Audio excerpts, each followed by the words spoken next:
Don't try to sneak into your room like that. I know what you've got behind your back. Records. More new records. Anything, mistakes and things like that. I Okay. don't care about anything anyway. It doesn't matter. I saw that trend in your last videos, so it's the right moment, I said.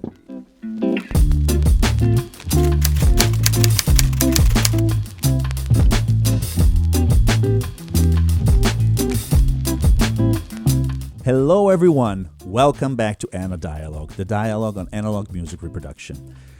I wanted to do a special episode. I have been wanting to do this for a very long time. A special episode dedicated to the master, the 33 RPM master. I'm leaving. No, please. Someone, I wrote this even in your email, that inspired me many years ago and bringing me to do this, to start this. I mean, not the channel, I mean audiophile passion, trying to understand a little bit more of vinyl. So thank you so much, Michael Fremer, for being here with us today. It's my pleasure. Michael Fremer is the editor of TrackingAngle.com, his new project, online project, and not only. Also the Absolute Sound editor at large. So, I just want to, before starting, I have a lot of questions. I do want to say one thing. I do want to thank you publicly because you are the one that made the prophecy. We have to recognize this. I mean, you many years ago always said, it's going to come back. Vinyl is going to come back. And it's incredible. I don't know how you had that sensation that you were so determined to say that when CDs were everywhere, streaming was starting. I mean, it's an anomaly, actually, a technological anomaly. And you had the right consideration. So thank you. Luckily, because otherwise I'd be homeless. No, I don't think so. And also, I wanted to cite one last thing. I know maybe you hate flattering like this, but it is something important to me. The 21st Century Vinyl DVD, which was the starting point for many people. Okay. Practically the first form of YouTube. Before we continue, yeah. Do you know that there's a half an hour Easter egg at the end of that video? I don't think so. Okay. After the titles? Next time you take it out, go to the end and let it keep going, and you'll see the numbers will keep going. It won't stop. And then something will start. And that's all I'll say. Oh, my God. No, I did not know this. Okay. Okay. Next thing to do afterwards. Okay, let's start immediately with a banal question, but I had to do it. What is an audiophile? You know, it's funny that you ask that because yesterday on LinkedIn, there was a whole discussion that was started by a guy who's the editor of Soundstage, who I don't particularly like. And, you know, it's okay to not like people. And it's okay if people don't like you. It's perfectly fine. In fact, you're known by your friends and you're known by your enemies. So I don't particularly like this guy. And he came on and said, you know, the word audiophile is really bad now.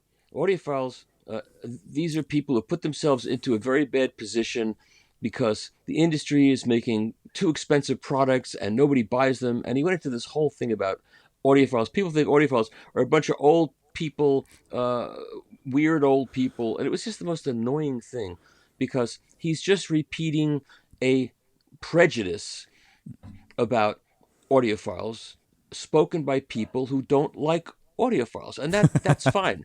And it's just annoying because I'm very happy to say, and they say, oh, audiophiles don't like music. That's just such a lie. Most of the audiophiles I know are music lovers first, and they would like their music to sound good at home. That's all it's about. And all the rest of it is complete nonsense. So, okay, so where were you? Well, this is already a good definition, I think, of audiophile. Yeah, that's what it is. Yeah. I mean, I get so many times in the comments people saying, "I'm too poor to be an audiophile," and that kills me inside. Come on, Don't be ashamed be of it. Own it. I used to say we've reached a point where audiophiles, it's become such a dirty name because of all the people that attack us. It's like, which would you rather be called, an audiophile or a pedophile? Let me think about it. I mean, that's, and I'm very proud to be an audiophile because I between like the two, sound. yes. I'm definitely between the two. But I also I like drinking nice wine. So I'll call myself an enophile, although I'm not fanatically an enophile, but I like drinking a good bottle of wine. I'm not ashamed of that. I like driving a cool car. I'm not ashamed of that. I like being a gourmet.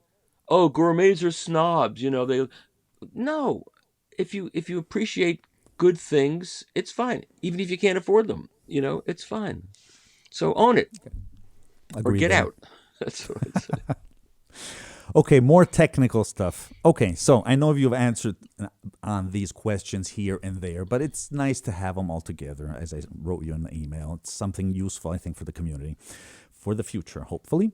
Okay, so for example, phonocards, tone arms, preamplifiers, phono preamplifiers, or turntables. Where to invest more, or in which order you think it's useful to upgrade these? It's such a convoluted chain. It's like a circular chain where one feeds the other. But given that you accept your turntable and you accept your arm for the time being, the cartridge is the transducer. That's going to be the least accurate. That'll create the most difference in sound, just like microphones make the biggest difference in recordings. So I don't care whether you're recording to analog or to digital, the microphone is the key, and where you put the microphone is the key to what the sound of the recording is going to be. And whether you're storing it on tape or on a computer, that's just a storage medium at this point. I think digital recording has gotten that good that we don't have to worry about that. Analog tape has its own set of charms, but it doesn't matter. So the cartridge is really the key to the current situation that you have in your turntable and tone arm. And selecting the right cartridge to match your tone arm is critical. Indeed. And after that, what would you say? More the phono preamp or the tone arm itself? It's all matching it all I together know. is all critical. So it's very difficult to say. But as you're moving up, because most of us don't sit still. you know, Mm, I keep saying I'm done. I get something in here that's so good, and I buy it. And I say I'm done, but I don't think game I'll ever over. be done. It just something better comes along, and you say I got to have that. And you know, I- I'm still at that point in my audiophile journey. I should really stop, but my accountant says, "Go ahead and get it. What do you care? Get it now. Your account. The money will sit in the bank or be invested, and maybe the tariff war will end all your money. It'll be gone. So if you buy the nice product and enjoy it and look at it and listen to it, if you have to sell it, you won't lose any money, and you'll have enjoyed it all that time. So I keep buying things, but it's all important. But again, the cartridge is the first place to look to improve your system, assuming that your tone arm and your turntable are decent. Whatever decent is, we can discuss that for a long time, I'm sure. Okay. So you do put a lot of importance on the turntable itself. Turntables, they're all important. When I hear people say, "Oh, turntables, what is it? It's just a platter that spins at the right speed," and No, well, that's of it course. doesn't matter after that. Well, the nonsense is incredible. So, I posted a video last year, maybe it was 2 years ago, maybe it was 3 years ago. I compared the OMA K3 turntable, direct drive turntable, which is a The very tech desk. costly turntable, with the Tech DOS Air Force 3. Mm. Same arm, same cartridge, same phono preamp. I literally took the arm and moved it from one turntable to the other and made the adjustments necessary to, so it was set up correctly and recorded a direct-to-disc East Wind wonderful recording. And the comments, someone said, "You changed the position of the microphones when you made the recording," as if I recorded it with microphones and not directly. "You changed the cables." I changed nothing, but the sound was fundamentally different. And interestingly, some readers preferred the direct drive turntable because it has this, Mm. and some people preferred the belt drive because it's got a slightly softer, warmer sound and more luxurious. And I can't tell anybody what to prefer. And the people got into fights on YouTube of who's I'm a musician, so I know better. No, no, no, no. Don't. Anytime somebody starts a YouTube comment with, "Well, I'm a musician," or "I'm a digital engineer and I know," don't listen to those people, because rather than tell you what their opinion is, they want to tell you that they know better because they have a certain job description. Mm. While the reality is, I don't care what your job description is, you will find people with differing opinions who have the same job description. So True. those people Very true. Very true. I try to speak Absolutely. truth. No, but I see this. I mean, people come in the comments say, I have this degree, so this Yeah. is the truth. But then Yes. another one has the same degree or even better and says the opposite thing. That's right. If you don't go to a doctor for a second opinion on whatever's wrong with you, you're probably not long for the world, because the chances of the first doctor having it all right, True. especially these days. But that's a whole nother story. That's another story. Okay. Let's not go there. Let's proceed. Well, this brings us to our next question, which actually I had to put a few basic questions like direct drive, belt drive, idler, other esoteric types. What do you think? What is the better for you? I mean, it doesn't have to be the best for everyone. The better for me at this point is I like direct drive at this point, and it's gotten much better over time. It's digital in service of analog.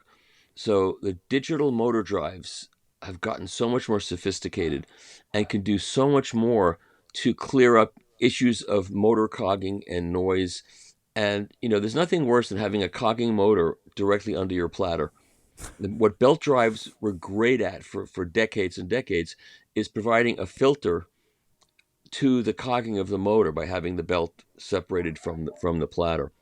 And that was both a relatively inexpensive cure, and it could be an expensive cure with better belt drive turntables.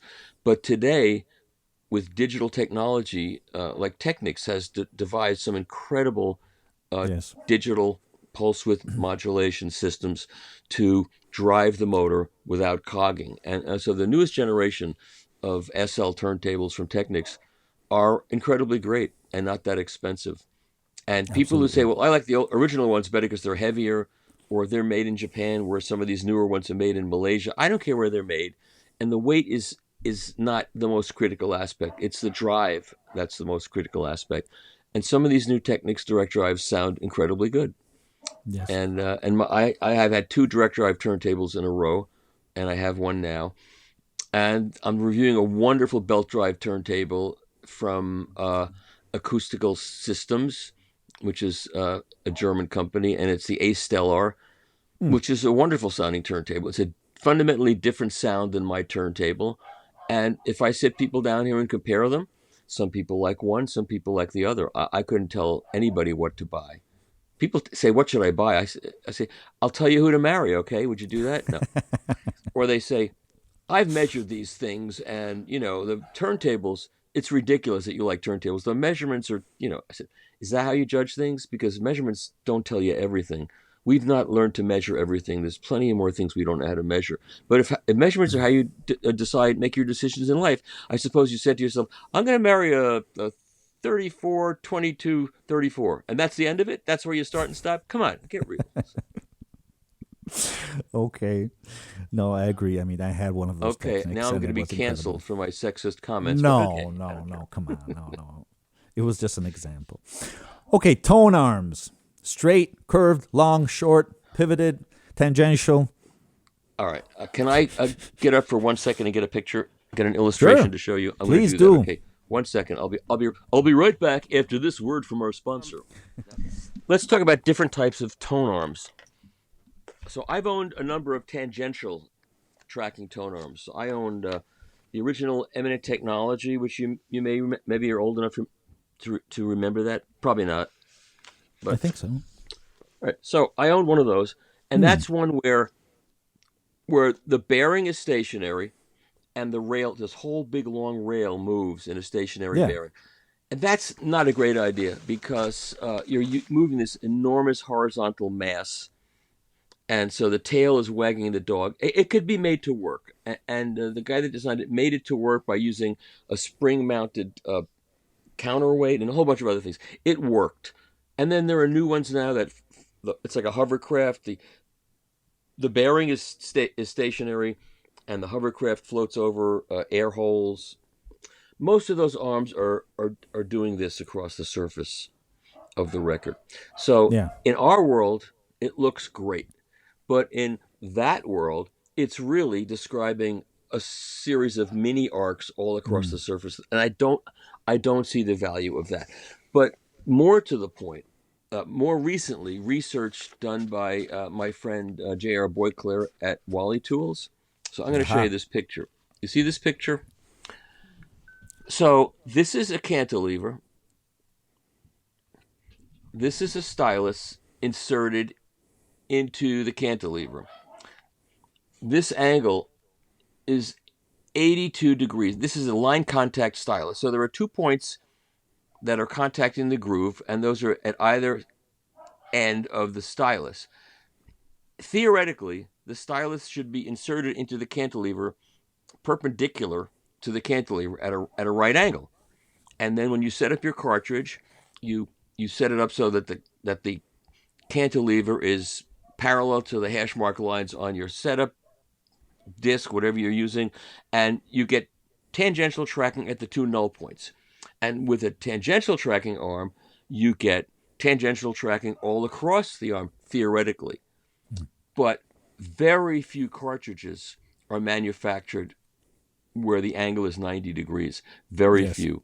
Many are way off. The manufacturers of the best quality stylus cantilever assemblies only guaranteed a 4 degrees tolerance. And frequently they're way off. And it has nothing to do with how much you spend. You could spend $10,000 on a cartridge and get one like this, where it's off by 8 degrees. So what does that mean? That means you're buying a tangential tracking arm, and if you buy one of these arms that has only holes in the head shell and not slots, because the manufacturer says, well, it's a tangential tracker, and if you set it up correctly, you don't need to angle the cartridge in the head shell because it's perfect. Well, if you buy one of those, you're going to be 8 degrees off across the entire surface of the record. It's terrible. And then all the other disadvantages of a tangential tracking arm, which is different resonant, horizontal and vertical resonances because the masses are different. I just, at this point in time, I'm not a big fan of tangential tracking tone arms for all these various reasons. If you Yes. like them, that's fine. And if you get a tangential tracker and have the cartridge measured by Wally Tools, and I'm not here as an agent for Wally Tools, I don't get a percentage. But if you buy an expensive cartridge for like 5 or 6,000, and you're not willing to spend the $500 he charges to examine your cartridge, you're making a big mistake, because he'll send it back to you with a report, and he'll say your cartridge cantilever is off by 3 degrees. To set it up correctly, compensate by setting it off 3 degrees in the other direction, and he'll show you how to do that. Then you'll Cool. get it correct. It's worth spending the money. Yeah, I mean, So, if you have a very expensive and esoteric type of cartridges, I think you have to invest in that. Absolutely, very yeah. interesting. And I think the manufacturers of these cartridges over $4,000 or $5,000, it would be in their best interest to send these cartridges to him. And so, built into the price you pay for the cartridge is the report telling you about the cartridge. And if it's really off by a lot, he'll send it back and say, this cartridge is totally defective. It shouldn't be sold to anybody. Now, the manufacturers of these cartridges, they're not happy with me for broadcasting this bad news, but, it's the truth. Yeah, that would be a great idea, like a certification along Yeah, with the cartridge. That would be yeah. cool. And also, he can send you back a shim. The shim will correct for azimuth, which we say. It'll correct for uh, zenith angle. It'll correct for everything. So all you got to do is make sure your arm is parallel to the record. Insert the shim and set your overhang and your tracking force. Everything else is done for you. It's really fantastic. It's a great service. So Cool, very recommended. cool. Okay, now arm shape. It doesn't Yeah. matter because Okay. so arms have an offset angle. So the offset angle could be at the head shell, or that's a straight arm, or it could be an S-shaped arm where the offset is built into the S shape, and then the head shell is straight. It's not offset at all. So it doesn't really matter. Okay. Same for the length in your experience, or Well, does that change a little bit? uh, it's funny. If you talk to most of the designers of arms up until very recently, most would say, you know what, all things considered, a 9-inch arm is ideal. Now, the tracking error will be slightly greater on a shorter arm, but the moment of inertia will be better on a shorter arm. The moment of inertia on a longer arm is gonna be a little bit worse, and the rigidity of a longer arm becomes more difficult the longer it is, unless you spend a lot of money on the rigidity using carbon fiber or having a rod inside the arm or whatever. So all things considered, like a 9-inch Kuzma arm, fantastic. A 9-inch Super I Track had it. arm. The Super Track arm, I just finished reviewing. It's on the website. The 12-inch Super Track Nighthawk. It's that arm is fundamentally in a different. I own a very good SAT arm. It's the biggest 12-inch CH1-12. It's about $70,000. It's a fantastic arm, and I love it. But this Super Track arm does certain things that you have to hear it. It's a horizontal pivot, unipivot. No one's ever done that. Every unipivot is like this. So as the stylus drag is pulling on the system, it's putting stress on the corner of the bearing. And a lot of these bearings flop over, and you got to set them up so they don't flop over. This thing is like this. So as the stylus drag is increasing the pressure on the bearing is actually making better contact with whatever it's contacting. You know what I'm Wow. saying? It's an Yeah. ingenious design, and it's phenomenal. And I reviewed it, and I try not to read other people's reviews, and so I didn't read any other review of it. But I wrote this over the top review because the first record I played was like, what? I played, for some reason I decided to play the first Bee Gees album, which I happen to love that record, and I an original British Polydor pressing. I took it out and played it, and it was like, what? It was fundamentally so much better than I've ever heard it. And then I kept playing record after record, and I wrote this, rave salivating review. And then I started reading the other reviews, and everybody came to that same conclusion. It's remarkable. Some people said it changed their lives. I don't think it changed my life, but it was remarkable. And Mark Doman, who makes Doman turntables, who he fell in love with it also, and he imports it and sells it in Australia, Aha. and puts it on his tables gladly. He also puts on Wow. the Graviton arm from Wilson Benish that I have over here. That's way more expensive, and probably slightly more sophisticated in its detail delivery, and a little bit better. But the Super Trek arm is I could be done with that arm. I keep saying I Ain't could be that that. ain't Okay, I that won't say that. I could be satisfied, very satisfied with it. It's phenomenal. cool? It's the least expensive version of it. The 9-inch Blackbird is about $8,000. I know that's a lot of money, but in the big picture of the audiophile world, it's not too bad. You know, Oh, great news. I'll I've had maybe $2,000 bottles of wine poured for me, and you know what? An hour later, where it ends up in the toilet. exactly So doesn't last that long. what's That will funny though? last more. I'll tell you a funny story though. I went to this guy's house, very wealthy man who's in the grocery business, and we went to a restaurant in his town that was going out of business. So he bought the restaurant because he said, "Look, to buy this restaurant, it basically cost the same as my two monoblock amplifiers. So I bought it to keep it open." And he brought 2 bottles of wine with him. He's not one of these show off kind of guys who goes, "Let me show you what I brought." Oh, you're gonna love. He's not. He is not like that at all. He poured the first one and said to the waiter, "Decant the second one." So I had no idea what it was. And the first one he showed, he said it was a really nice Burgundy from France, and good wine. And when it was done, he had them bring out the decanted thing, and he poured a glass. He didn't make a ceremony out of it. He didn't like go, "Wait till you try this." He just said, "Okay." I took Low profile. one sip of it. I went, "Oh my God. I've never had a sip of wine. I've never tasted wine like that in my life." And it was a bottle of Chateau Latour, whatever it was. I could pull out Margaux, whatever it was. It was like a $4,000 bottle of wine. And Wow. if your taste buds can be totally numb, and you couldn't help but taste this. Just a little sip of it was like the end of Sergeant Pepper, A Day in the Life. So people who say you can't taste the difference, these things don't. No. Oh, no, no. Well, of course, absolutely. Well, you know I live in Chianti, so if you want good wines one day, Oh, you know where to stop. I'm a big fan of Italian wines. That's what I drink mostly because the French wines are ridiculously expensive. I drink an aggregated wine for $11 a bottle called Via Puccini, and it's excellent. You know, he's a wine aggregator. He doesn't have a vineyard. He buys excess grapes and crafts them in a way that for $12 a bottle, it's a fantastic table one.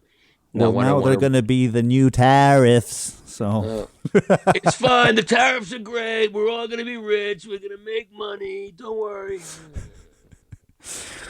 we talk about those things a lot here in Europe. Okay, It's let's go yeah. back to high Okay, five. let's forget. Let's no politics. Okay. No, no, no, no.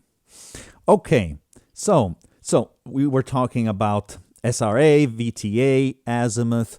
So how crucial are they in the end? Do you think they are truly important, or Well, more or less if you're near? if you buy a cartridge with a spherical stylus, it's just a ball. It don't matter what you do. It's going to be perfect.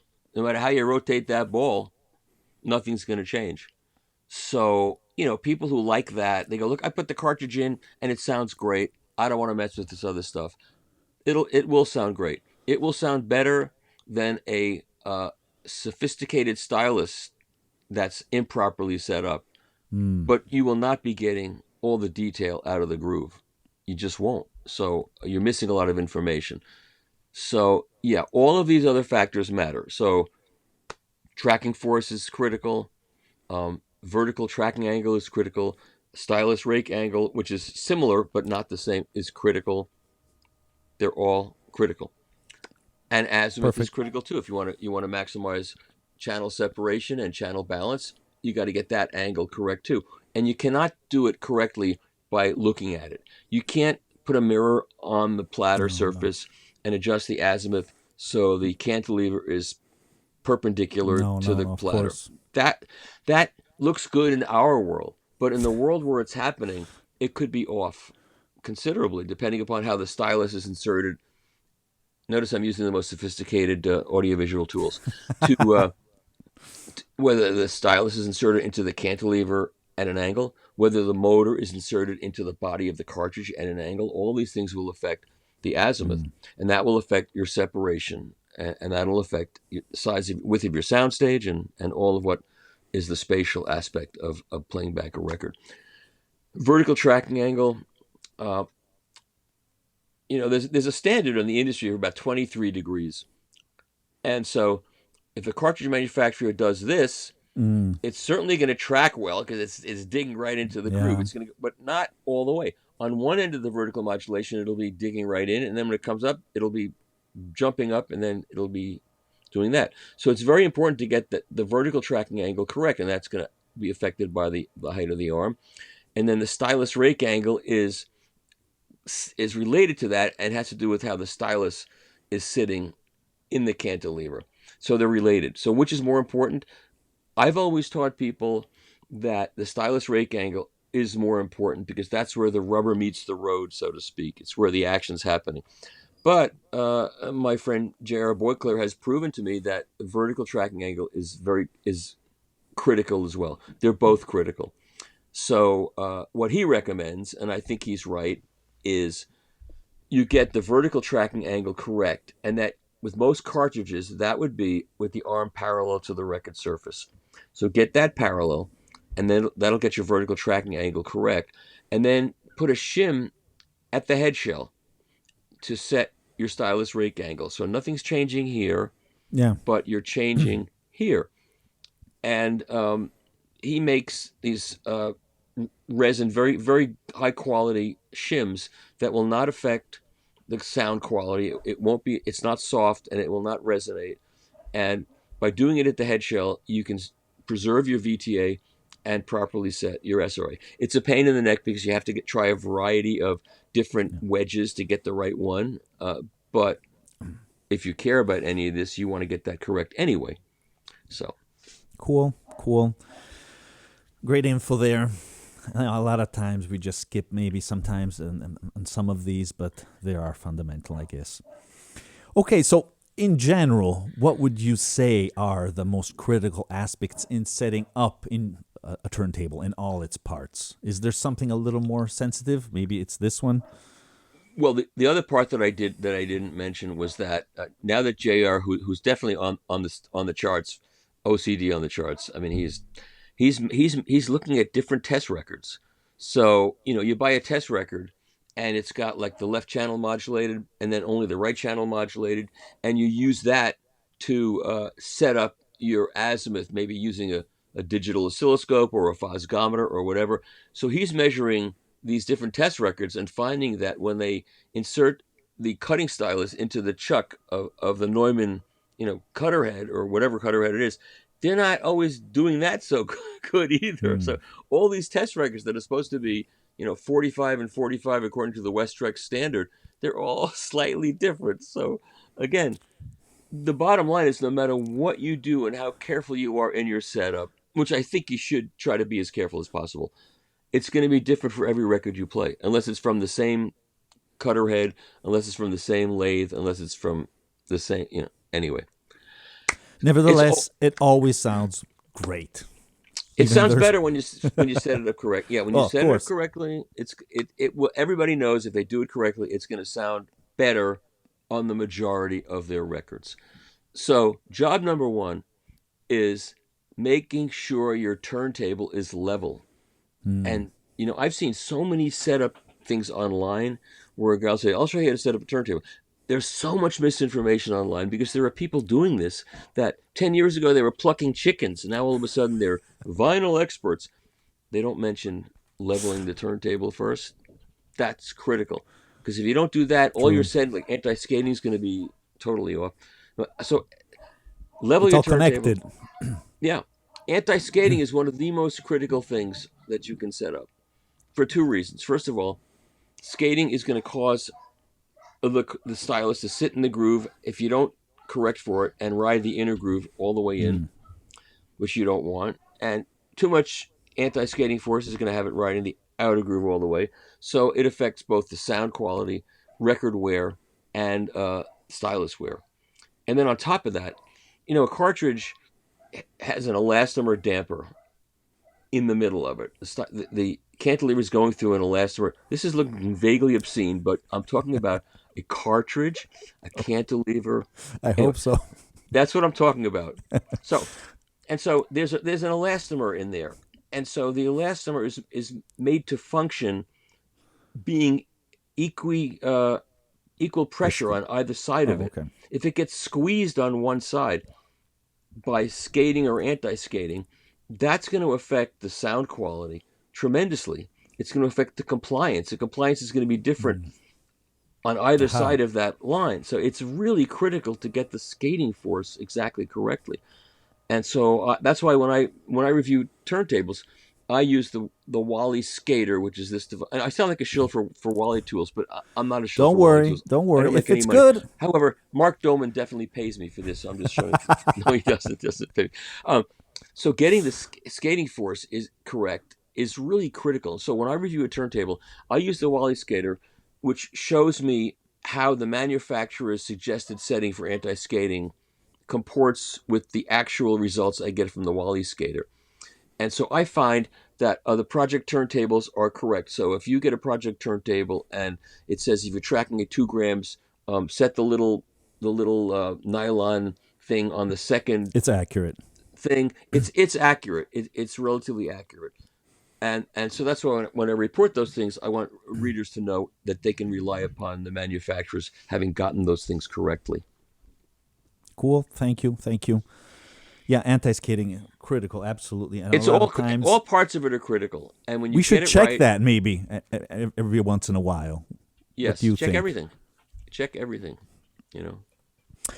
Okay, so let's turn now to stylus care, where I have to do a public apology to Michael related to the Hanzo Zero Dust, because I thought that it did not influence, it did not stick to your stylus, But in the Ooh. end, Michael was right. He did an article together with an engineer, and he noted that there was a residue. And actually, it was true. After using it for like 2 months or something like that, it does stick. But apart from that, what are you using now? Okay, so the Unzao, that's where I got. That's where I got. They were very upset with me. They were going to sue me, and I was just reporting on what.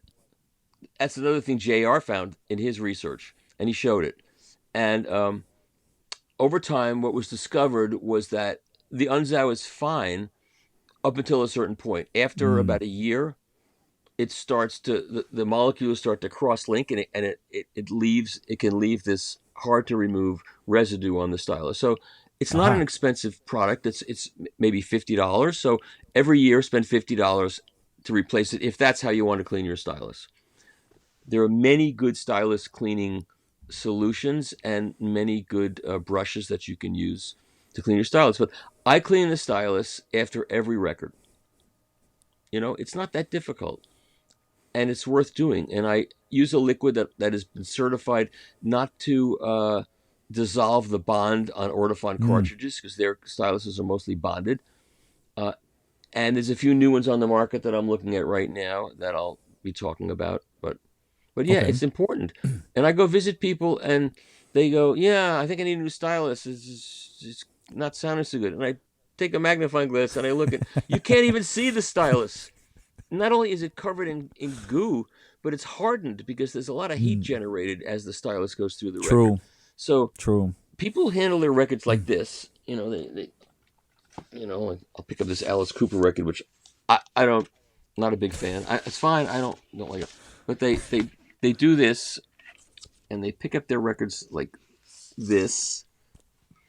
And what does that do? So I don't care how clean your hands are, you're leaving an oil residue right at the beginning of the record. And Yep. so then you put the stylus down. It's running through the oil for a couple of plays around the groove. The oil's now going to stick to the stylus. Then there's dirt in the groove, and the dirt is now going to stick to the oil, and the heat's going to get involved. And by the time you get to the end of the side, it's hardened onto the stylus. Yes. And if it hasn't hardened, it's just stuck to it. That's why you've got to clean that stylus right away to easily remove that. If you let it go and it ends up hardening, it's a lot of work to get it I removed. know. But once you remove it, it's like, oh, I have a new cartridge again. You know? Okay, talking about styly, is there a special cut that you prefer, a special material that you fell in love with or recommend to people? For what? For cleaning? No, the stylus. Well, Diamond diamonds. clear. I'm sorry, also the cantilever. Oh, so Both of them. there are these diamond cantilever stylus assemblies that are one piece. I know, I saw So those. Wow. Adamant, which has changed their name 6 times, like I don't know why they keep changing the name, but now they're called Orbre. So Orbre makes a lab-grown solid diamond cantilever with a diamond tip machined or however it's done into it. That the sound of that kind of cartridge is off the charts, explosive and phenomenal. And Audio Technica made one that was like $9,000. And for that kind of stylus cantilever assembly, that's relatively inexpensive because my understanding is that costs the cartridge manufacturer $2,000 to start with. And why Audio Technica was one of the balloons going back there? Happy Why birthday. why Audio Technica was willing to sell that cartridge for $9,000? God bless them, but they couldn't have made any money on that. And those sold out once people heard those. I know guys that went out and bought 5 of them to have spares. Ooh la I don't la. like those people cornering the market on that cartridge. I only bought one, and I use it sparingly. But Wow. absent that, a diamond cantilever is the next best, and then boron. But again, it depends on what kind of sound you want. I've heard really nice cartridges with aluminum cantilevers. I mean, DS Audio makes an optical cartridge for $2,700 or $2,800 with their equalizer, with an aluminum cantilever and an elliptical stylus. Not the most resolving system, but it sounds wonderful. It's warm and sweet. It gets a decent amount of detail out, and it's $2,800 for the whole thing. So Depends what you like. No, of course, exactly. Well, since records did change, let's say more or less from the 80s on, do you think that it is a good idea to have, for example, a more conical elliptical type for the older records and a more microline or things like that for the newer records? Or it doesn't matter that much? I don't think time is the issue there. Time is only the issue in one sense, and that is that uh, back in the 50s, 60s, and 70s, and probably into some part of the 80s, records were cut pretty close to the label in many Aha. cases. And today's records, for a variety of reasons, are not cut that far in. They can end it a little bit sooner. So therefore, there's a large expanse of not unused grooves. So the two things about that. So how you set up your which geometry you choose to use to set up your cartridge, whether you want to use Lofgren A, Lofgren B, or Bearwald or Stevenson, depends upon what kind of records you play, whether they're all mostly new records or old records, or 45 RPM records or 33 and a third records. And if you play a lot of older records, then I think you want to use Lofgren. And I have a whole chart here that I take around when I do turntable setup seminars that shows the difference. So if you have a Riga turntable and you use Riga's alignment piece of paper there, Yeah. they prefer the Stevenson alignment. The Stevenson alignment is great at the end of the record because the second null point comes pretty close to the end of the record. Yeah. So all the distortion that goes up right after that is after you've finished playing the record. But the distortion over most of the rest of the record is the highest of any of these alignments. So if you play mostly rock and roll or jazz and you use their setup thing, you're getting the worst performance. That's one of Riga's oddities. I don't know why they promote that, but they do. So if you own a Riga and you listen to mostly jazz and mostly rock, and you've set it up using their little piece of paper, I suggest you find another alignment tool and try it, setting it up with Lofgren A or B, and you might be surprised at how much better it sounds. So you think it's more important the alignment than the type of stylus, if it's conical or not, for those older Well, the type of records? stylus really depends on how much information you want to get out of the groove. And that's not dependent upon when the record was made, because most of Okay. these records were cut using the same stylus profile for the cutter head. Oh, okay. And so it depends on how much information you want to get out of the groove and how much care you're willing to take to set up the cartridge correctly. Because a badly set up line contact stylus will sound terrible. A badly set up elliptical will not sound as bad, and it's easier to set it up correctly. The Shibata is one of forgiving. the most difficult to set up correctly because it's Yeah. a long contact patch, and if you get that wrong, it'll sound terrible. It can sound terrible. There So you go. I wish I Great. had brought my audio visual aids out here for you. Oh, do I have any here? I have a big groove. And I Aha! Cool. have Like well, an these are ashtray. yeah, these are things I use when I do these. Well, Seminars. yeah, but they're all put away. I'd have to get up again, so I'm not going to do that. But Don't worry. I have a giant stylus, a giant line contact stylus that Cool, shows. cool. Yeah, next time we'll do that. Next time. Okay. Yeah. Okay, let's change subject now. Okay. Do you clean new records when you get them? Yeah, you better clean new records because too CDs are lazy. manufactured in what's called a clean room, and records are manufactured in dirty rooms.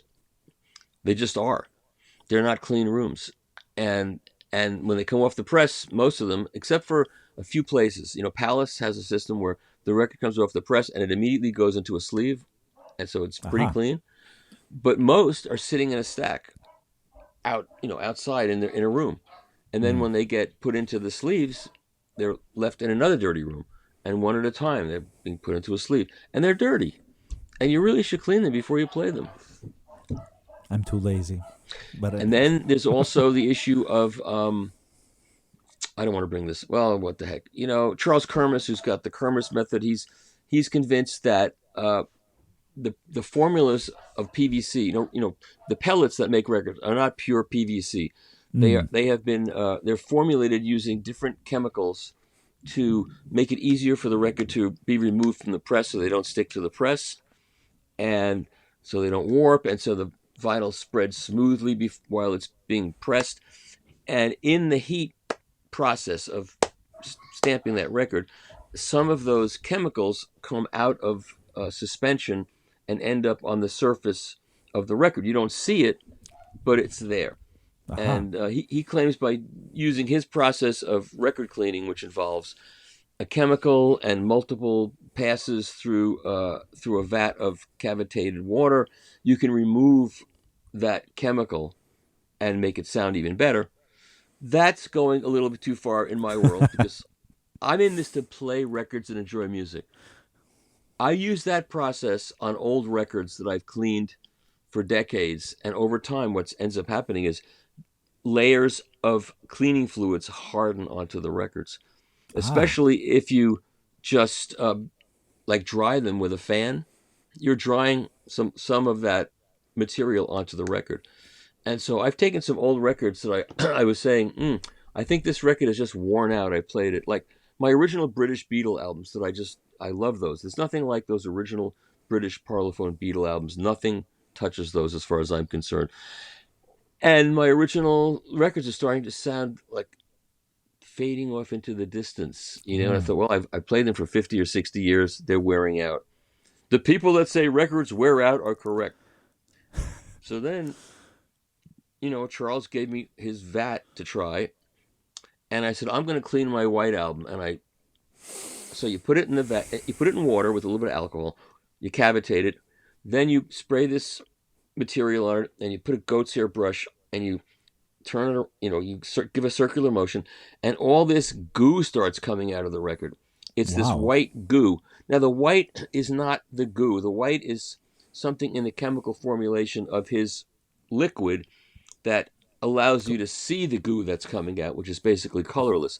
And you see all this sticky goo, and then you put it back into the cavitation thing and give it another 5 minutes. Then you take it out, then you spray it again and do that again. You do that for like 20 minutes until very little comes out. And the next time you put it into the vat, when you take it out of the vat, there's very little water stuck to the record. It's basically, it beads off and the record's almost dry. And then you dry it with a microfiber cloth, and then you play it and you go, wow, that works. It works. How cool. I mean, old records need this, I guess. My compatriot at the Absolute Sound, Andre Jennings, who was an engineer and fastidious and no nonsense, he tried it and he's absolutely convinced that it works. The problem is, do you want to take 20 minutes or half an hour cleaning every one of your records like that? No. So I think if you have a cavitation machine, 2 minutes of cavitation with no solutions is fine. And that gets all the dirt and surface stuff off the record. But I don't play a record out of a sleeve without cleaning it first. Good job. I have a degritter. I'll try to use it without the solutions. Then it's like people say soap. People are shocked by this. They go, "Oh, wait, you mean I can clean my glasses? I didn't know that. Really? How do you do that? Well, you put this micro. Wow, I can see so much better now. Yes. True. Another trend. Trend. I mean, I understand it. Is to put the record outside of the jacket inside a plastic wrap. Do you do that, or do you suggest to do that? I think that's crazy. I think you do that when you ship records. Yeah, because a lot of people do that too. If you don't do that, the record will slide around inside the jacket, and you get split seams. True. And people don't like split seams. But to leave a record exposed on the outside of a jacket to me is nuts. So good. But if you like to do that, don't let me tell you otherwise. No, of course. Whatever you like to do. We're just sharing our ideas. If you like to stand on your head when you listen to records, do it. Stand on your head. I'm not here to tell anybody what to do.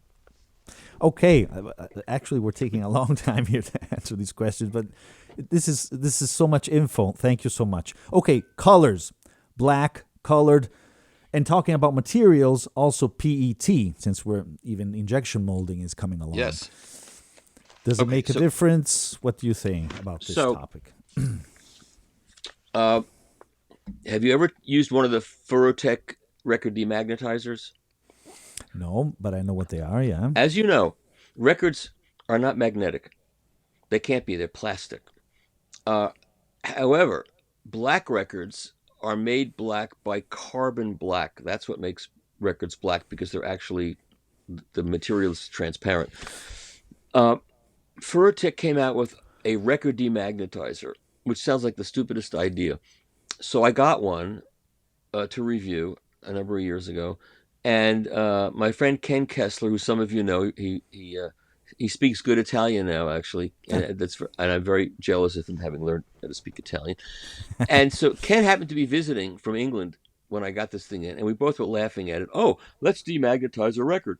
So we took out a Marty Jones record. I don't know how many people watching this know who Marty Jones is, but she had a wonderful record out on A&M called Used Guitars. And we took it out and we played it, and it had a certain sonic signature, and then we put it on this record demagnetizer, and we played it again, and it was like, what? It was so much better sounding. It lost like a bright, hard edge and sounded smoother and better. Now, why that was, I don't know. And I've repeatedly done that with records, and it definitely works. So the theory was that something in the carbon black, when carbon spins, it apparently creates some sort of magnetic force or some sort of static electrical force or something. Whatever it is, when you put this on this machine and do it, it makes it improves the sound always. So Mike Hobson, who owned Classic Records and who sold it to Chad Kassem, so Chad Kassem now owns Classic Records, all the material from Classic Records, watched the video I did on this, and he was so skeptical. He came over and visited, and we took one of his wonderful Classic Records out. We played it. I put it on the Furotech demagnetizer and played it again. He heard it immediately, and that was the origin of Clarity Vinyl, the kind of clear vinyl that Classic Records was making for a while, that now Chad uses for his UHQRs. Yes. So there's no magnetic charge. And if you take one of those records and put it on the Furotech and play it again, no difference. So that's one thing to know. Colored vinyl can be as good as, and somehow the colored vinyl, red or white or splashed or tie-dyed or whatever, that isn't affected by the static or magnetized issue. So you can put those on the Furotech and you hear no difference. So, and those can sound great. I've got some wonderful white ones and red ones, and there's a new Elliott Smith record that was done with partly red, partly white, and it sounds great. Cool, great. What about PET, the injection molding type? Okay, so here's this is a Liam Gallagher record. It's not a great record because they were better as Oasis. One of these is a standard pressed record. Put it in a standard record press, which is a hydraulic thing that squeezes it out, and that's this one. And this is made with a PVC formulation. And then the other one, I'm sure everybody watching this knows how to handle a record. You handle it this way, so your finger is on the side, and you're not touching the groove surface, and then your other finger is on the label, so you're not touching any of the groove. But it's reached a point now. There's so many new people getting into this that you have to explain all this stuff over again. And you shouldn't explain it with any kind of like sarcastic. Oh, you don't know how to clean a record? You have to be nice about it because people don't know, and you want them to do it, and you don't want to hector them into doing it. You don't want to humiliate them. I mean, I do want to humiliate people for certain things, but not for this. I have other reasons why you don't want to humiliate people. And so that's this one. And this is an Eco record from Sonopress. And this one is PET, which is, this is made out of recycled plastic bottles. And it's injection molded. Totally different process.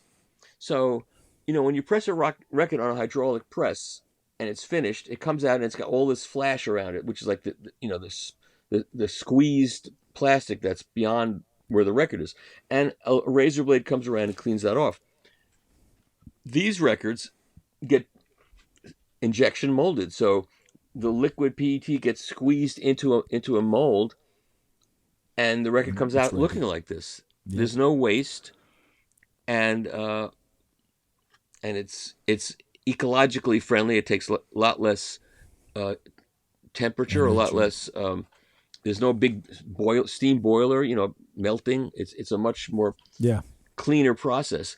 And I've compared. I'm going to make a video on this. I did one last year with Kylie Minogue, and that record the music was so mediocre and the sound was so mediocre. You really couldn't hear much of a difference. This one you can really hear. And great. I'll make that video. Should I tell you which sounds better? No, it's a secret for the video. Okay. I'll keep it a secret, and then you can vote. But it won't even be close. I promise you. Okay. And that's really was surprising. Well, if you do it blind, you can tell us now. Well, okay. Well, you'll hear it. No, I won't do that. Okay. I don't want to ruin it. Exactly. I have another thing I'm going to do, and I have it all planned, but I just haven't had time to do it. And it's a new game show called Guess the Press. Yes, this week on Guess the Press, our guests it's going to be the Eagles. Take It Easy, the song Take It Easy, and our guests, and they come in, and I'll be holding up an original Asylum pressing of the first Eagles record, and a promo copy, because it turns out I cut the national radio spot for the first Eagles record. I forgot that I did that decades ago. Uh-huh. I was working for Asylum Records. I did the Eagles, I did Jackson Browne, I did like a whole bunch of records for Electra Asylum, and one of them was the first Eagles record. That's why I had that promo record. So it'll be the original Take It Easy from the original pressing, which I've now been playing for 50 years plus. It'll be the Eagles' greatest hits from the original Eagles' greatest hits record.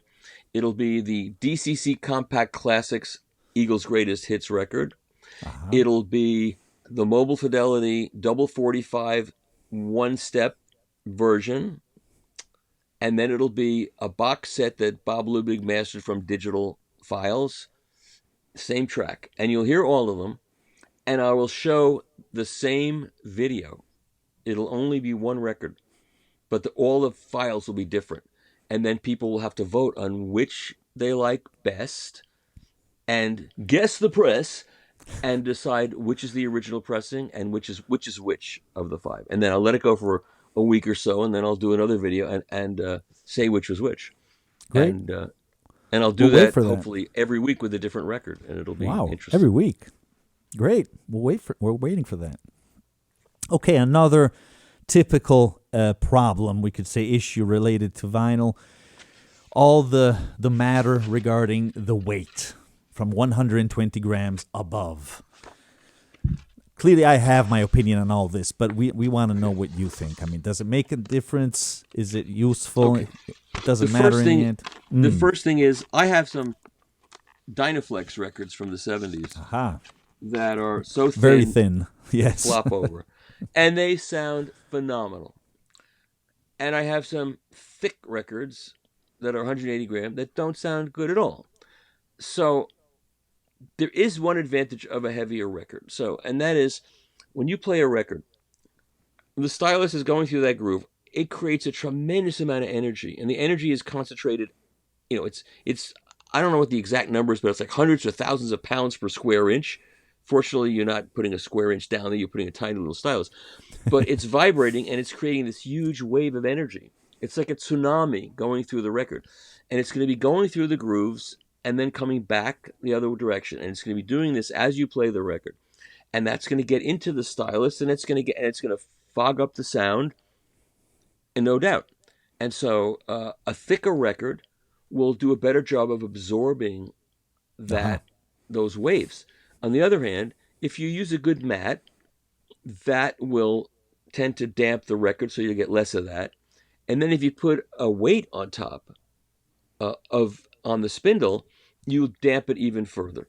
And there are certain of these weights that have been scientifically designed by measuring the frequency of these waves. I had a friend come over a couple of weeks ago, and He's a guy that I profiled in an article in the New York Times in 1996 or something about the vinyl resurgence. I got an article in the New York Times, and believe me, in 1996 there was no vinyl resurgence. There were just a couple of labels. Chad was doing it, and Classic Records and a few other labels were doing vinyl Indeed. reissues, and most of the majors had stopped. But the Times let me do this story, and I did it about my neighbor, who was a policeman in my town, and came to give my mother-in-law a ticket for having a car accident. It's just a great story. Anyway, he came down to listen to my stereo. He was an audiophile, but he had all digital. He had records, got rid of them, and I played the first record. First record he wanted to hear was the Clash, "Police and Thieves," which is just funny, right? So I played that record, and he went, "That's the sound. That's the sound I used to have that I loved, and I'm missing it now. And I don't listen to music as much as I used to. And I got to get a turntable again." And I helped him get a turntable. And now he's got a huge record collection, because when he was still a cop, he would drive around to the garage sales and put on his flashing lights. Any records for sale? "Oh, yes, officer, come and take whatever you want." You know? So he came over to visit a couple of weeks ago. He wanted a record flattened, so I flattened the record. And I said, "I have some extra. I have all these extra record weights. Take one of these." He says, "What, a record weight?" I said, "Just try it." And he called me up and said, "I cannot believe what a difference that record weight made. It's like huge. I mean, it's the focus and the clarity. It's amazing." I said, "Yeah, of course, because now you're damping out all those vibrations." So a thicker record has advantages, and but a thin record can sound great. Perfect. I agree. You notice how I equivocate on everything I'm saying, right? No, no. You're Because doing a great job. people who confuse being authoritative with coming up with definitive answers to everything are really doing a disservice to anybody watching them who takes them seriously, because there are many, many answers to all these questions. Yeah, that's true. Absolutely. In fact, I said we're giving out our ideas, your ideas mainly. But I mean, there is a logic, and you're also bringing some examples. Even people of the street, we could say that, find out that these have some effectiveness on the sound. So that's Yes. cool. That's important. Yeah. Everything affects the sound. You have a dust cover and you put it down when you're playing a record, it's going to make the sound worse, because the whole Indeed. thing's going to vibrate like a drum. Take it off. So people say, "Your turntable costs how much and it doesn't have a dust cover?" What do you need a dust cover for? You know what? I get Take that a an lot. take an old record that you have that you don't listen to anymore, clean it, and when you're finished listening to records, wipe down the platter and put, if you can, maybe it's got a mat, put the record that you don't play on the platter, and it's a dust cover till you play your next record. Then you take your dust cover off and put. It's not difficult. And do the same for your cleaning machine. And if people have these cleaning machines that have platters, and they don't ever clean that platter. So then they Exactly. Yeah. take the first dirty record and they put the dirty side down. Then they clean the side. Then they take the clean side and put it down on the dirty platter. That's it. Exactly. Okay, 33 RPM versus 45 RPM. Well, 45 is going to sound better because the wavelengths are like this instead of like that. And if it's 45, you're going to be out of the side way before the label. And as the record gets closer to the center, those wavelengths get scrunched up further and further because, the grooves are closer together. So, yeah, 45 will sound better and will sound more consistent through the end of the record. So when people say, those UHQRs at 45, first of all, you got to get up 4 times to turn it over. I say to those That's people, me. you know what? You need to get up 4 times. It would be good for you to get up 4 times. It will give you some exercise. So from a health point of view alone, it's worth That's it. true. And then if you play the tracks that are on the inner groove of the 33, like if you like Gaucho, play the last track on side 2, cut right to the end, Distortion. Yeah. then in play the groove double distortion. 45.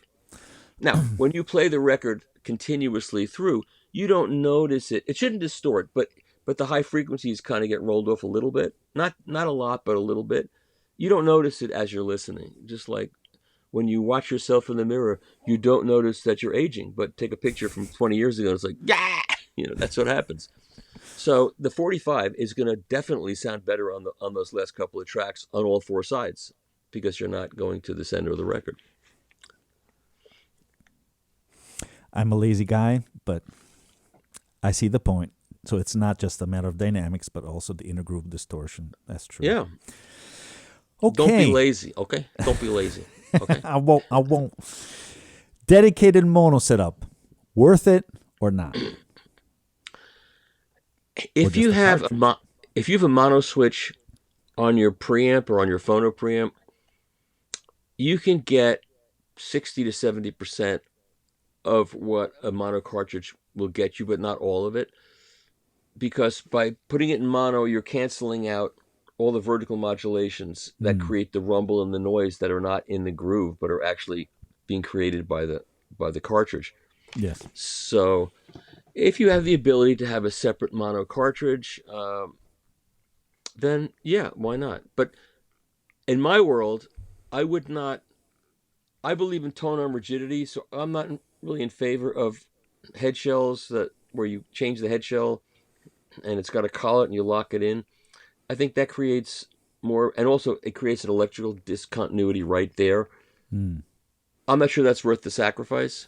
Yeah. On the other hand, I just finished saying that the Technics 1200 and 1300 are great turntables, and those all have that kind of arm. So again, it's a matter of how important certain things are to you.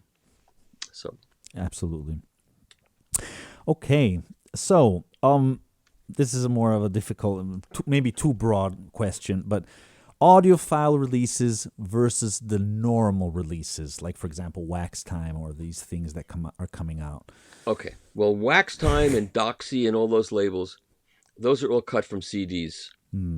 Exactly. And those are not licensed titles. They're basically, the copyright is run out on a lot of those titles. Exactly. And anybody can release them, and you'll notice they don't use the original covers. They use a different picture because they can't get the rights to the original cover.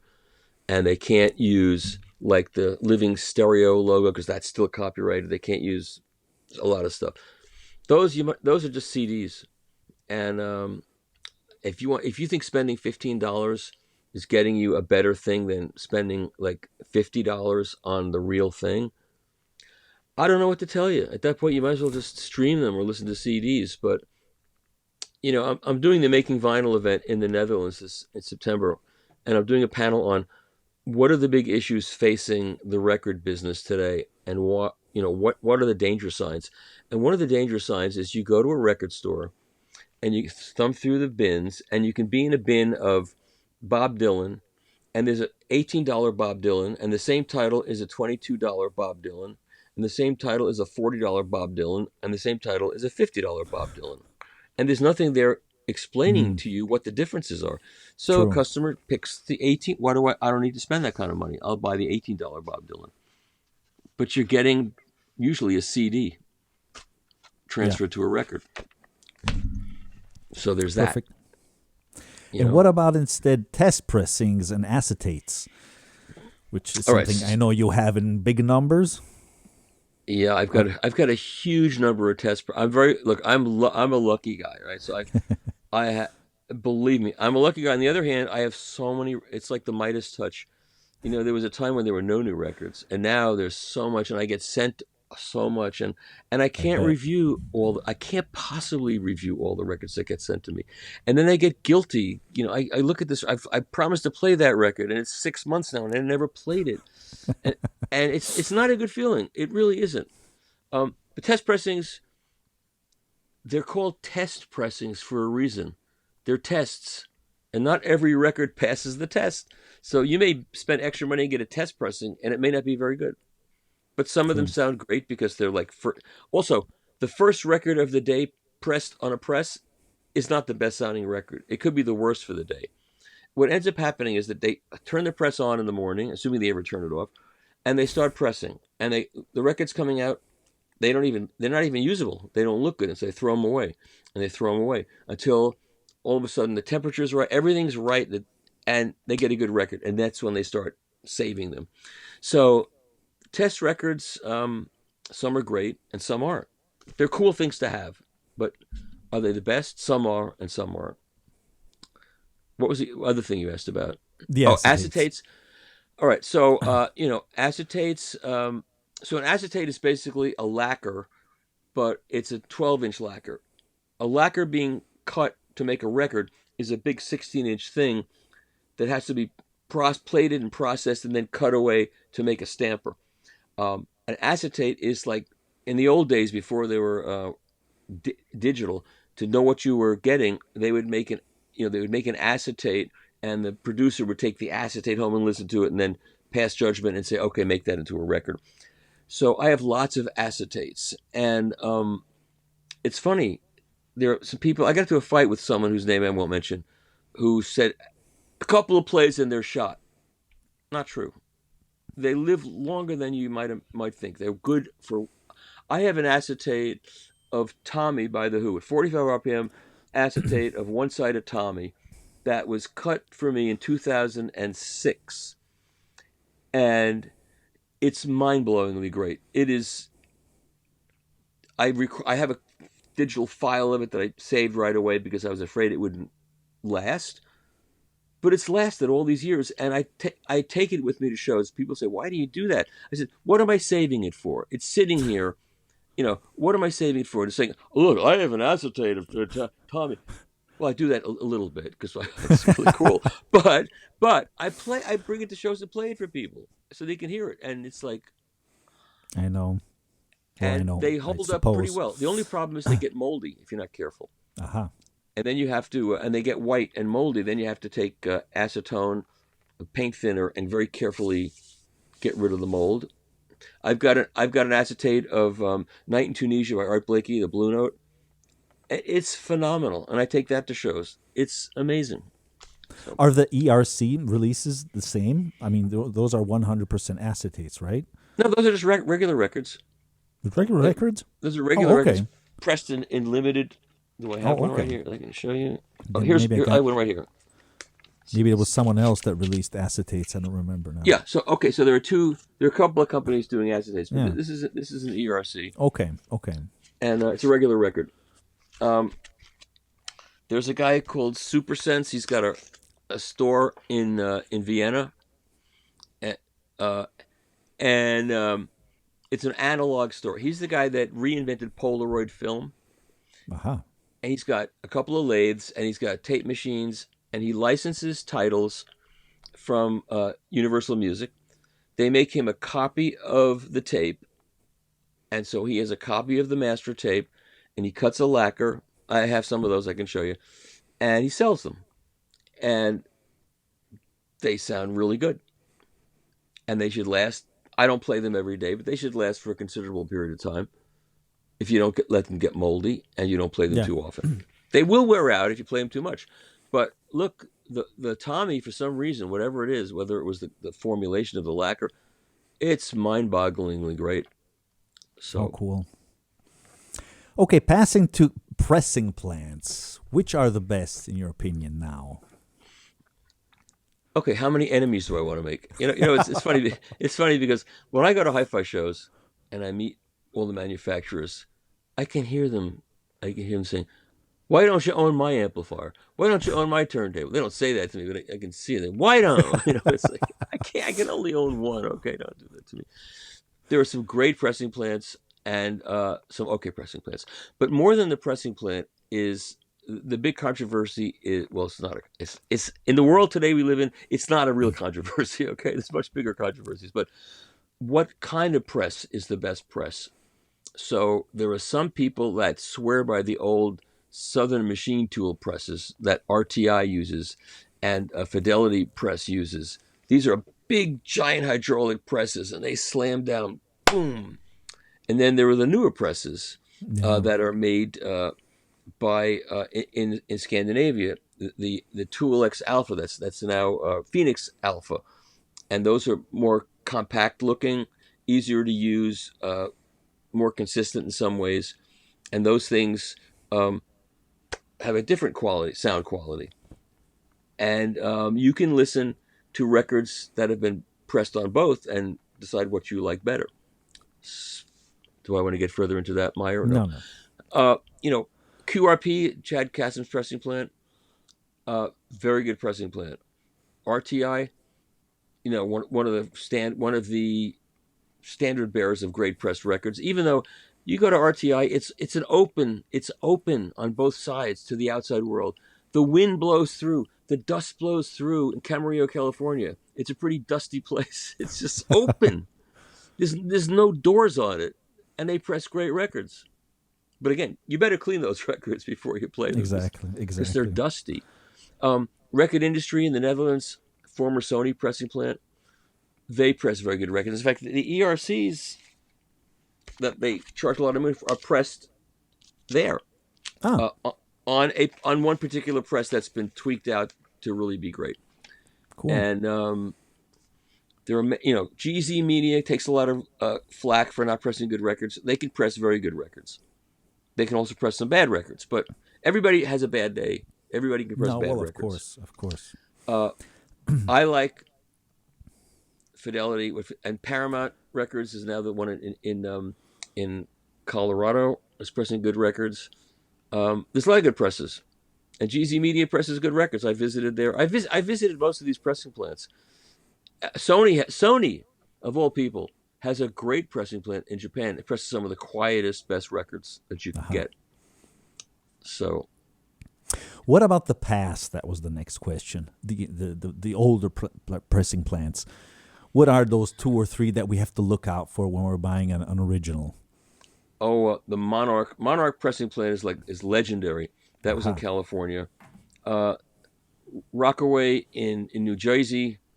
It's too bad these places aren't there anymore. Rockaway in New Jersey. That was a great pressing plant, and people have these dreams that they're going to go to Rockaway, New Jersey now and knock on doors. Did you work at the RCA pressing plant back in the 50s? Do you have any records? I mean, people that I think have that dream.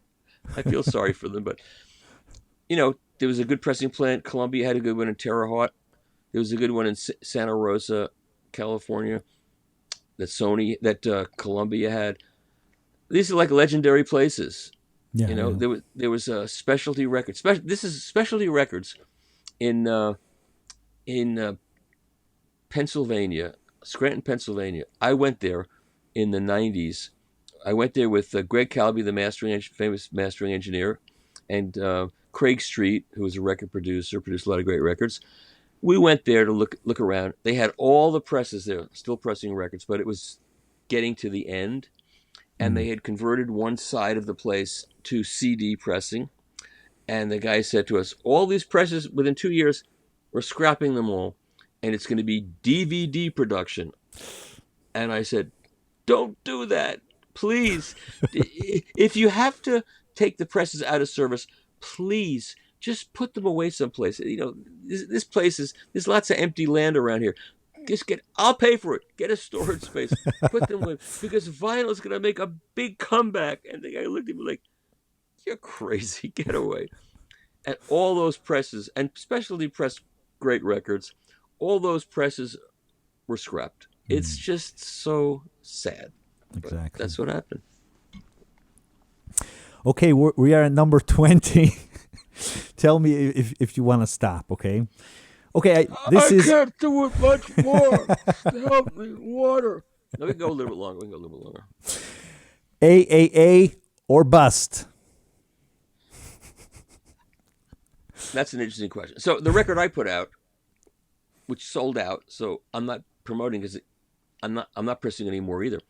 But it was a 96K 24-bit digital recording of necessity, because I walked in on this performance and it was being recorded just by chance, and I decided if it sounded good, I would release it. And it sounded great. And it was cut by Matthew Luthans on Doug Sax's legendary cutting system. That's another question you failed to ask me, so you're fired. The question is, what about mastering engineers? What about mastering suites? Another one. So this was, Doug Sax's tube-based legendary mastering chain that people know to look out for TML on their records. And it's a great mastering chain. And that record came out sounding wonderful. And everybody that bought it loved it.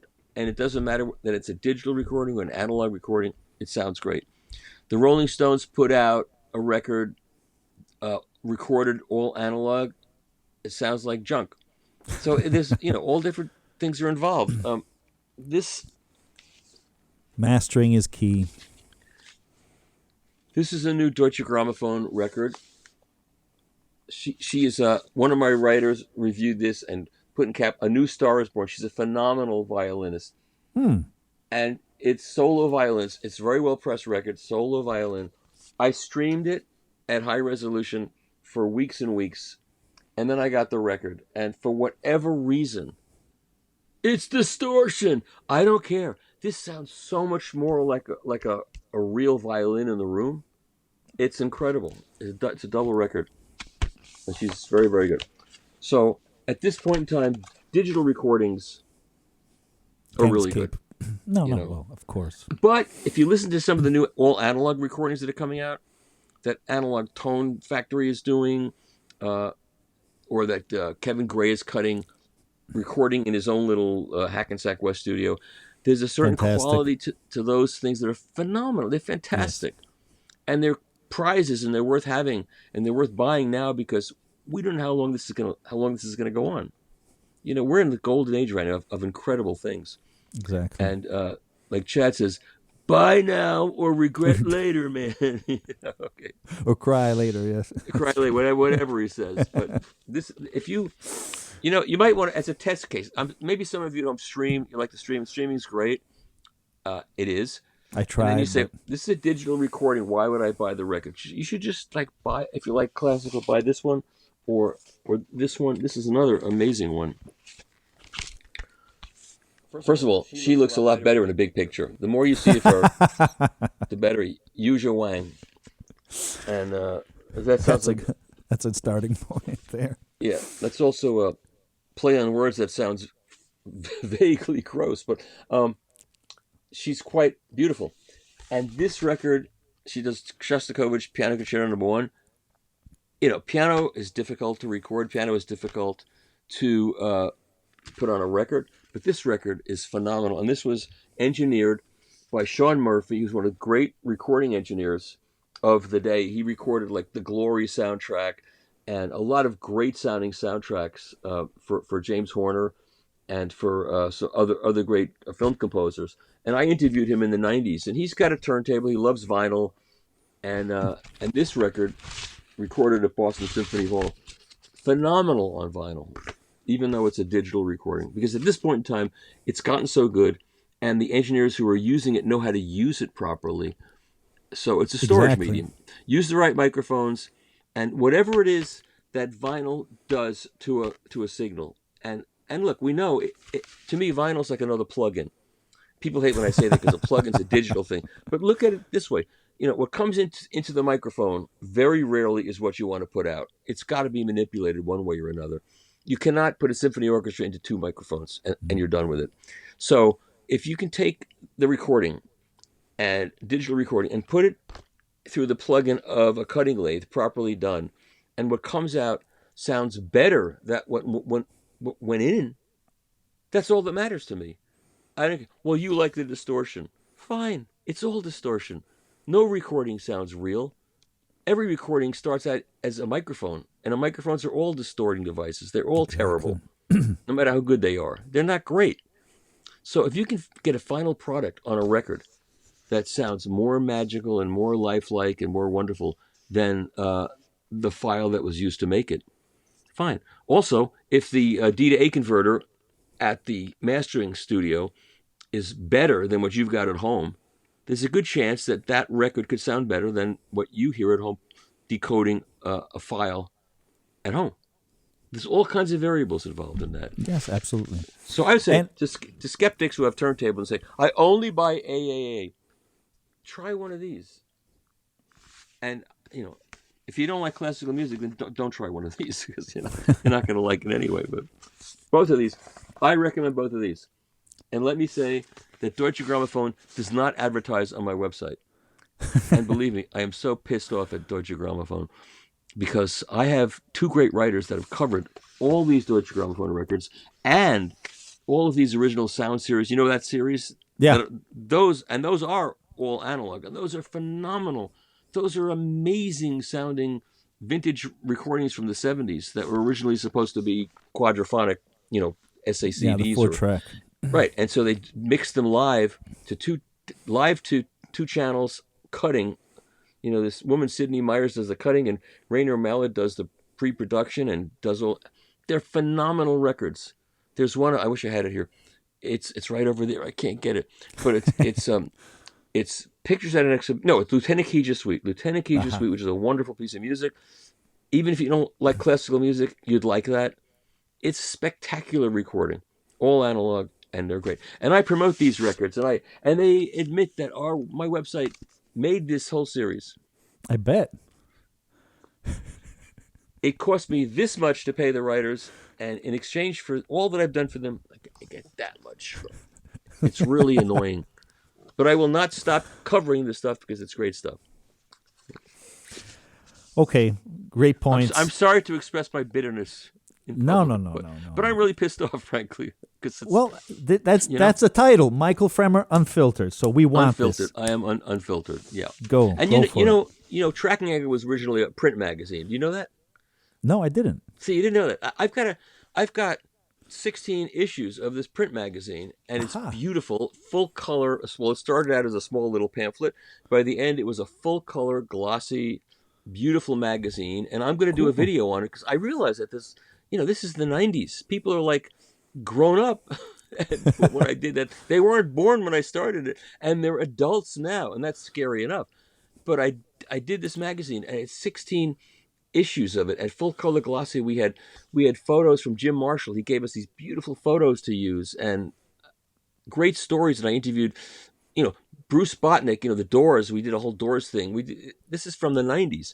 And after for 4 years, we could not get the record industry interested in supporting this magazine with advertising. And they were just saying, oh, physical media, who cares? This is before there was streaming. What do you mean, who cares? We covered CDs, we covered SACDs, but they didn't support us. So finally, after 4 years, we showed that we were real. We had like 14,000 subscribers, which is pretty good, and all interested in buying music.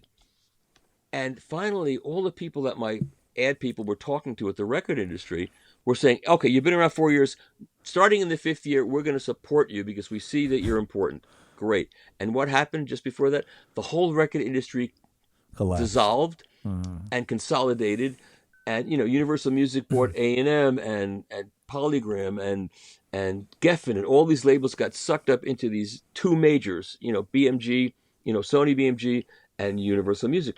All the people that we were nursing for 4 years disappeared. Yeah. So we didn't lose a lot of money on this magazine. It was all sweat equity, and it looked beautiful. And I think I lost $60,000 in 4 years working really hard.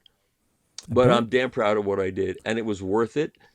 And we had to stop it. No support from the record industry. And now I'm not quite in the same position, but it's to a certain degree, it's the same nonsense. I've got great writers, great music reviews. People love the site. The traffic is great.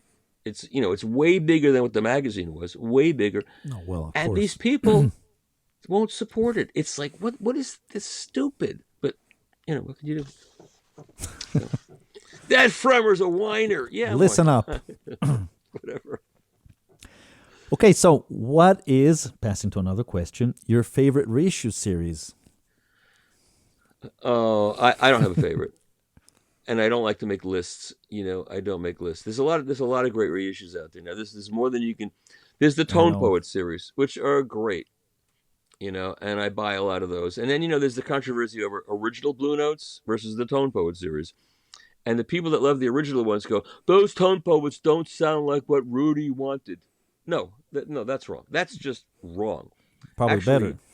The Tone Poets are what Rudy wanted, but Rudy couldn't do those. Achieve it, yeah. Because he had to cut off the bass. And he had to dynamically compress them. Exactly. Because they wouldn't play on the... People that bought Blue Notes were not wealthy people. Most of them were, they were... Okay, most of the Blue Note buyers were black people without a lot of money. So this is going to sound racist, but that's just a fact. They were not wealthy people, and they didn't have good turntables. And what Rudy was recording could not be put into a groove. And so he hated vinyl because it ruined what he was doing. He longed for the day when there was a format that he could put out the old dynamics of his records and everything else. And so when CDs came out and digital, he was all on board. Yeah, I And he remember. did remasterings of all of his things on CD, and most of those sounded terrible for whatever were Exactly, not that exactly. good. I don't know why. I don't know Maybe why because his either. hearing wasn't so good, but they weren't good. Now with the Tone Poet series, you get what's on the tape, and if Rudy was alive, I'm quite certain he would prefer that to the people that like the originals that are dynamically compressed, and it's a certain sound that they like. If that's what you like, and if you made a big investment in those records, and they're super collectible, I get that. They're super. People like them for the thing, like test pressings. I've got a bunch of those, and I compare them to the Tone Poets, and to me, there's no difference. And Yeah. I've been there twice to that studio. It's to Rudy Van Gelder's studio. Next to going into Wow. Abbey Road and standing where the Beatles recorded, that was a great thrill for me. But standing in Abbey Road where the Beatles recorded, I couldn't even walk into the. I was come on in. I couldn't walk into the room. I got part of the way in, and I just said, I don't want to walk all the way in. I want to stand here and look at it. I don't want to walk into the. And I did. I never walked into the room. Isn't that crazy? I wouldn't walk into the room. Really? That was great. And Rudy's room was just to be there and to go and hear that echo, off that wooden, vaulted ceiling. Because every time you hear an RVG, you recognize that echo. Those are great True. moments. I will take to Absolutely. the grave. How Not cool. anytime soon, I hope. Since other questions I wrote down maybe are not that interesting, I would like to try to go to the juicy part. Since this has already been an hour and a half. Wow. Is anybody gonna sit through an hour and a half of me? I don't think so. Absolutely, absolutely. Trust me. Okay. And then there'll be Just one comments. last one though. Okay, go What ahead. what about? I'm sorry, you were about to say something. Yeah, they'll be comments. That Fremer, all he does is talk about himself. Yeah, well, No, that's what I no. was invited. That's what I was invited to Exactly. It's do. an interview. We want Michael. Okay, Yeah. so stop it. If you ask me to talk about my cars, my Saab fanaticism, I could talk about the cars and not talk about me at all. If you want to talk about how I make green coffee into brewed coffee, I could do that. I could talk about a bunch of things not related to me. But you asked me to talk about me, so I do that. Exactly. We'll do a special episode on Okay. wines, maybe, because I think you really enjoy that. Me too. Well, he certainly whines a lot. Okay, fine. Okay. All What right, so about step-up transformers? gee, I got To a bunch do of or those. not to do? I got sitting right over there. I got three. Hmm. I just reviewed three Lundahl step-up transformers, Hmm. and I have a bunch of step-up transformers, and I have a CH Precision P10, which will give you transimpedance loading of a moving coil cartridge, which requires no transformer. And it just if the cartridge has a low enough internal impedance, it presents the cartridge with almost a short circuit, and there's tons of current flowing out of that. It produces a lot of current, and you get great sound and no noise. It's not a voltage amplifier; it's a current amplifier, Aha. and I love the sound of that. And then I got these transformers, and there's a formula involved in what the loading should be if you want to load it. If you put it in without loading it, what is the cartridge seeing? And it's a whole complicated rigmarole. I really enjoyed the sound of those step-up transformers, and it's a whole different sound. And it was more kind of a little more liquidy sound, and it all depends on what you like. Again, it's a nice thing. And then I just got in a transimpedance little head amp from Jim Hagerman in Hawaii, and he sent it months and months ago, and I never reviewed it because I had too many other things on my plate, and I just tried it, and it's damn good. It's $329. Transimpedance. You don't have to worry about hum. You don't have to worry about how much loading there is involved in it. How to match the loading. You just put it in, and it's pretty good. Sounds more like the P10. Is it a P10 for $329? No, but it gets you the gain you need without having to worry Exactly. about all the other variables. So, again, there's all different ways of doing all of this, and good transformers are good. Bad transformers are bad. These transformers cost the most expensive one is I think $3,000.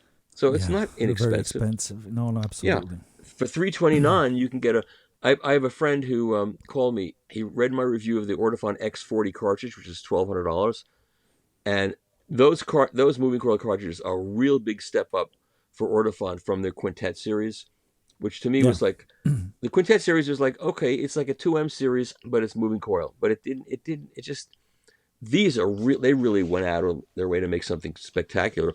And so he wants one of those, but he's got a Graham Slee moving magnet phonopreamp. So I said, get one of these for $329 and or $369 whatever it is. You'll get the gain you need, no noise, and you'll get derive all the benefits that this cartridge has. So, Wow, great. Okay, so difficult question. What about snake oil? Since so many snake oil. people talk about this and accuse me or other channels every time you talk about a cable, every time you talk about something a little more out of the scheme. You know, I like your Electro Voice microphone there. Is that a real one or is that a fake one? No, it's a new one. It's a real one. That when I was on the radio, that's what we had at WBCN in Boston, and it's a really nice microphone. And I'm jealous. I did an entire video on this microphone, and I'll send it to you. I think you'll appreciate cool. it. It's great. Where'd you get it from? All the history. No, I just got it from an online store. Oh, so snake oil. You know, I joined a audiophile group on Facebook. Big mistake. And I think it was called Audiophiles North America. And someone said, "What about? I need some speaker cables. What should I get?" And the first comment that I read, the guy had a picture of Amazon Basics speaker cable. Amazon Basics speaker cable is essentially lamp cord, certain gauge lamp cord. And he said, "This is all you need." And these people have this proselytizing thing about it. They instead of going, "Listen, this is just inexpensive basic. You'll get sound out of it, and maybe that'll be good enough for you." But no, this is all you need. Damn it! All the rest of this talk is complete. So I went on there, and I said, "So you mean the people that are selling Amazon Basic speaker cable there, which is essentially lamp cord, they've measured the inductance, the impedance, and the reactance of that lamp cord, and they've shielded it? Because if you don't shield it, what do you think a piece of wire is? It's an antenna." And look what's in the air. We have EMI, RFI, we have Wi-Fi, we have all these frequencies in the air. And that antenna is going to pick it up and send it to your speaker and back to your amplifier. What about that? And the first comment was, "You're old and you have a shitty room, so shut up." Oh, come on. That was my welcome. No, that's what it was. That was my welcome. And so I got into a fight with some person, who said, you can't hear the differences. So I said, well, I did double blind tests at Harman International in North wherever it is in California, and we had to listen to loudspeakers all day behind a scrim, and all they were interested in is, could we identify the same loudspeaker each time? How consistent was our listening? They didn't care which one we liked. You could have liked whichever one of the bunch, but did you get the same one? Did you like the same one every time we presented you with it that you couldn't see it? And there was a bar graph presented at the end, and if you had a big, tall bar graph, you were very consistent. And if you had a teeny, tiny little bar graph, you didn't know what you were doing. So I did pretty well. I did, I think, the second best or the third best. I had a pretty tall bar graph. And I put that up there. And I said, here, this is what I can do. And I took an amplifier test once. There was an amplifier test from a guy who said, all amplifiers that measure the same sound the same. And I said, all right, set up the test at an AES, and I'll take it, and let's see what happens. And he did that, and I got every identification correct. Not only did I get it correct, but I identified what the amps were. because I could tell. Anyway, so snake oil with speaker cables, I tell people... accessories, all this strange stuff. Yeah, but I think cables are the most important one to talk about, because if you don't try it, you'll never know. And if you think, it's confirmation bias, blah, blah, blah, it's nonsense. Don't spend a fortune on cables, but get some cables better than lamp cord that's commensurate with the cost of your system. And you can go to a company in America, maybe this one in Europe that has the same thing. You can rent cables to try out. You pay for it, you take it home, you try it, and you can return it. I said, just try it. Get some recommended cables at your price point and see whether you hear a difference, especially speaker cables and especially AC cables. So that the smoke comes out of people's ears. No, no, But no. AC cables Absolutely. make a I agree. huge difference. Absolutely. Well, how can that be? The electricity comes from the generating plant all the way, travels through high tension wires, comes into the local generating plant, comes through into your house, and then you're telling me the last 3 feet make a difference? Well, do you put a filter on the end of your faucet to get rid of dirt coming in? Well, you can't talk to these people. So, but I just know. try it. Exactly. A lot of people don't even try it. That's insane. No, or I'm an engineer, and again, It doesn't work every time. I say this in my no, videos.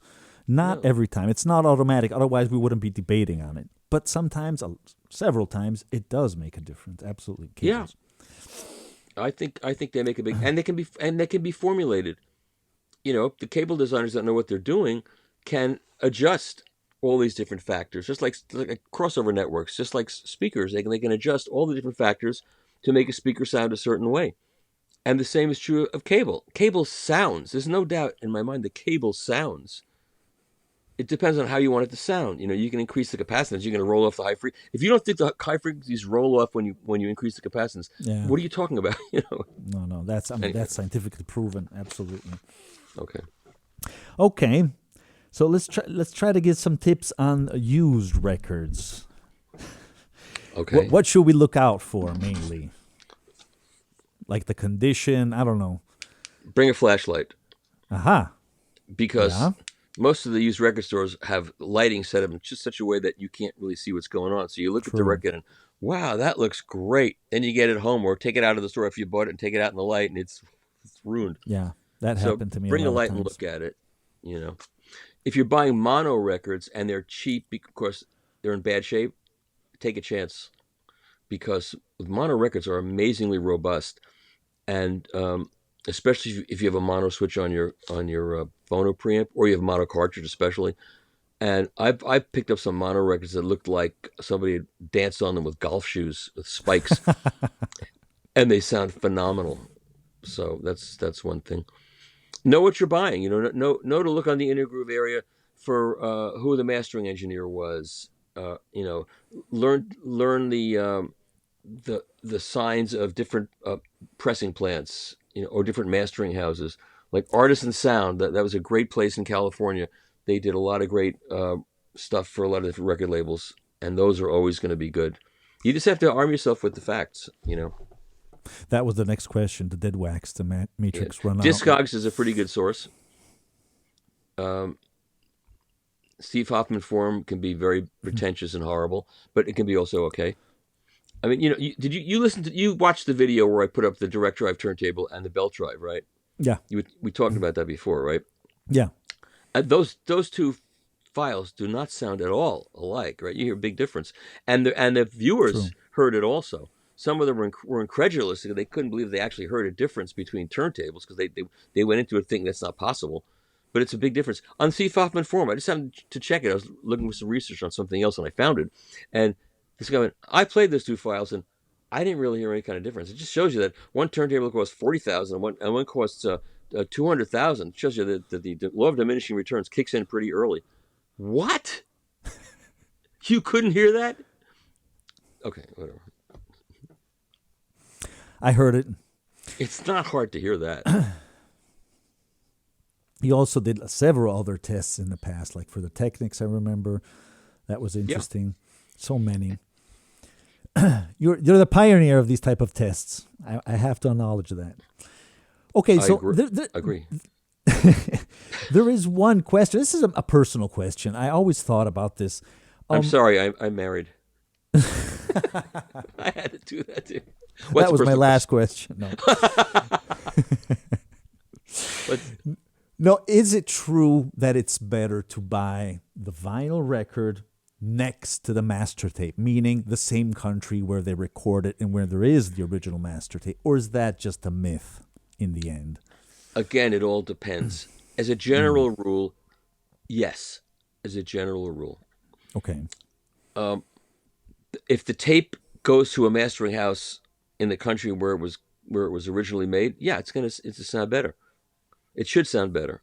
Every place else is going to be a copy. On the other hand, if the we didn't talk about plating, about electroforming. That is the secret sauce of the whole thing. Plating is if plating isn't good, the record can never sound good. I don't care what's involved. So that's critical also. Aha. So there are many records that were made in America, that were cut in America, that were even plated in America and then sent overseas for pressing. That sound way like Pink Label Island records. Some of those Pink Label Island records that are some of the Yeah. most highly treasured records. If you look on the Inner Groove area, those were cut at Sterling Sound in New York and then pressed overseas and have a Pink Label Island. Whereas the American version, mastered at the same place, has an A&M label on it. And the Pink Label Island sounds way better because of either the plating or the pressing, or both. So there's too many variables to make any kind of hard and fast. But generally speaking, Yeah, general, yeah. where the record was made is going to be the best. And that's why Japanese pressings, I got caught up in that for years, unfortunately. And the quality of the pressings is second to none. Those Japanese pressings are so quiet and beautifully made. They're perfect, most of them. You buy one, you can be assured of perfect pressing. But But the sources were copies of tapes or third generation tapes, and you can hear tape hiss on a lot of them, or the mastering was done for particular Japanese tastes in sound, which usually means the bass was cut off and the top end was put up. Maybe yeah, I because remember. they live in such close quarters, and they have they have these thin walls, and so they'd have to cut the bass so neighbors don't get bothered by the record. I don't know why, but those records, as I came to realize, were not that great. Thank I God heard- I got all my original pressings back in time before the vinyl resurgence, so I got them back for almost nothing. Like I sold my Rolling Stones Decca catalog. Imagine how stupid that was, but I got every one of them back mint for like $10 a piece.